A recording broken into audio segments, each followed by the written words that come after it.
Bonjour, bienvenue sur GDS Radio. C'est Lina, Mathieu et Bilal. Aujourd'hui, nous allons parler d'un sujet qui touche tout le monde, en particulier les pays pauvres.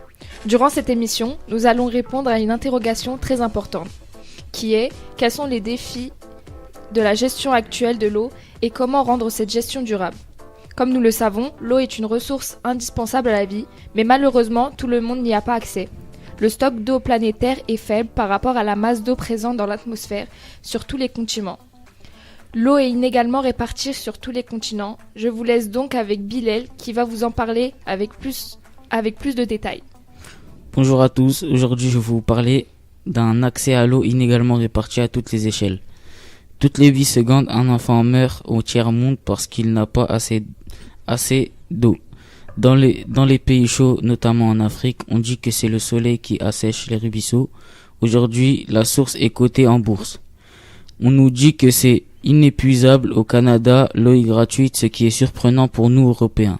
Près de 10% du territoire canadien est recouvert d'eau douce, soit 3 fois la superficie de la France. La ville de Montréal produit environ 1 800 000 m3 d'eau par an. Cette abondance de l'eau a aussi en effet un effet pervers, car il y a plusieurs choses qui font qu'il y a du gaspillage, comme les personnes qui font le moins attention, etc. La consommation moyenne d'un Canadien varie entre 300 et 400 litres d'eau par jour. C'est l'une des consommations mondiales les plus élevées contre en moyenne 150 litres d'eau par jour pour un Français. Il y a donc une perte de l'eau potable via les canalisations souvent vétustes qui s'ajoutent à ce gaspillage. Donc sur la carte de l'eau partagée dans le monde, on peut voir que les pays les plus touchés sont en Afrique centrale et les pays où il y a le plus d'eau sont les pays du Nord, dont le Canada où l'eau est gratuite.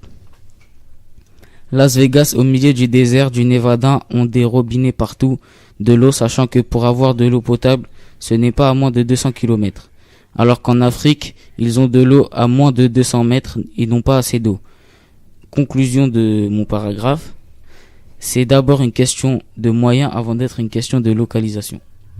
Merci Bilal. Maintenant, place à Mathieu qui va nous parler des enjeux de la maîtrise de l'eau et des différents moyens. Bonjour à tous. Donc l'eau est une ressource très convoitée et elle est essentielle pour vivre. Nous pouvons constater que l'eau n'est pas présente dans tous les pays. Aujourd'hui, plusieurs aménagements ont été construits. Je vais vous donner plusieurs exemples de projets pour avoir plus d'eau. Le dessalement de l'eau de mer en Australie. La quantité d'eau dessalée dans le monde augmente de manière extrêmement rapide dans le monde ces 20 dernières années, passant de 1 m3 par jour en 1996 à 80 m3 par jour en 2014. L'assainissement de l'eau dans le monde. Les eaux usées sont traitées par l'industrie, les villes et les habitations pour rejeter une eau propre dans l'environnement, dans les fleuves ou la mer, ou pour pouvoir réinjecter ces eaux dans le réseau d'eau potable. Tous ces projets seront réalisés dans le but de ne plus gâcher d'eau et d'en économiser au maximum pour en avoir durablement. Merci Mathieu. Pour finir, je vais vous parler de la gestion durable d'une ressource convoitée. L'eau est une ressource menacée au cours de ces années. L'eau est soumise à beaucoup de sources de pollution, comme les industries, les zones urbaines et de mauvaises exploitations de l'eau. La majorité des personnes sur Terre n'ont pas accès à cette ressource. L'eau douce en France est quelquefois utilisée pour des choses inutiles. Dans les pays pauvres comme en Afrique du Sud ou au Pakistan, le peu d'eau douce sont polluées. Environ 2,5 milliards de personnes n'ont pas accès à des toilettes ou de systèmes d'assainissement des eaux usées. C'est le cas en Afrique subsaharienne, dont 30% des personnes sont privées de toilettes et 40% en Asie du Sud. Pour essayer d'améliorer cette situation, de nouveaux modes durables de gestion de l'eau sont possibles désormais. Grâce à cette démarche, énormément de pays pauvres peuvent éviter des maladies comme le choléra à cause de l'eau contaminée. La surface de la Terre est couverte d'eau à 70%, mais environ toute cette eau est salée à 97%. Seulement 3% de cette ressource est douce. Pour une gestion durable de l'eau, il faut économiser l'eau en réduisant la consommation et notamment en réduisant le gaspillage.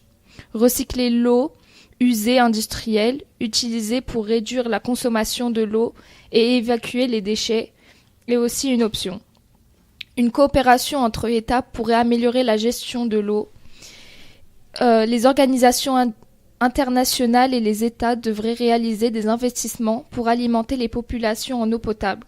Savoir partager les eaux d'un même fleuve serait une solution aussi. En conclusion, l'eau est très mal répartie comme on peut le voir. Merci, c'était Lina, Mathieu et Bilal sur GDS Radio.